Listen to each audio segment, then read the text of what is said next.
Sir మా పామనూరు sir, మా పామనూరు. మేము వచ్చి ఎంత సంవత్సరం అవుతామంటే 40 సంవత్సరాల దాకా ఉంటాం, 40 ఎక్కువే ఉంటాం. ఉండి మేము వచ్చి మాకు బాధ, నీళ్ళు బాధ, అన్ని బాధ అయి ఉంటాం. సర్దుల దిగి నీళ్ళు కోసం మాకు ఎంఆర్ఓ వాళ్ళని ఇత్తలేరు, ఏమి ఇత్తలేరు. మా బిత్తులు మేమే బతుకుతున్నాం. ఏమి మాకు రోడ్ లేదు, ఏం లేదు. ఈ సిఆర్పి వచ్చి చెప్పొచ్చి కొంచెం మాకు సాయం కొద్దిగా ఇచ్చిండు. కానీ ముందైతే మాకు ఏమో రేషన్ కార్డు లేదు, ఆధార్ కార్డు లేదు, పట్టలు లేదు, ఏమి లేదు. మేమే బతుకుతున్నాం. ఇప్పుడు మీకు మరి జీవనాధారం ఎట్లా?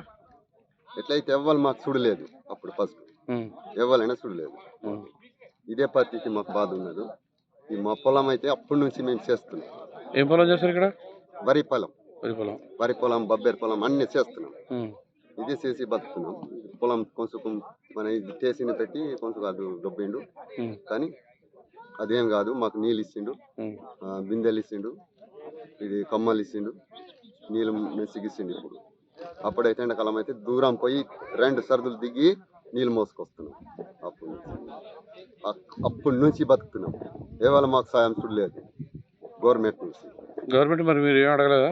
అడిగితే కూడా వాళ్ళు నక్సలైకి సాయం చేస్తారు, మీరు అన్నం పెడతారు, ఏదైనా సాయం చూస్తారు, కూర పెడతారని చెప్తారు. వాళ్ళు చెప్పి మేము వాళ్ళకెందుకు, మాకే తినటానికి దొరకలేదు, వాళ్ళకెందుకు మేము సాయం చేస్తాం, వాళ్ళకెందుకు అన్నం పెడతాం.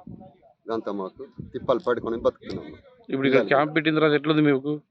క్యాంప్ పెట్టిన తర్వాత కొంచెం మాకు నీళ్ళు వస్తున్నాయి, రోడ్ వస్తున్నాయి, పోయటానికి దారు ఇది వస్తున్నాయి, కొంచెం బిందెలు ఇస్తుంది, నీళ్ళు ఇస్తుంది. ఇదే ఇప్పుడు మొత్తం ఎన్ని కుటుంబాలు ఉన్నాయి ఇక్కడ? ఎంతమంది ఉన్నారు? 7 కుటుంబాలు ఉంటాయి. 7 కుటుంబాలు. ఎంతమంది ఉంటారు మీరు?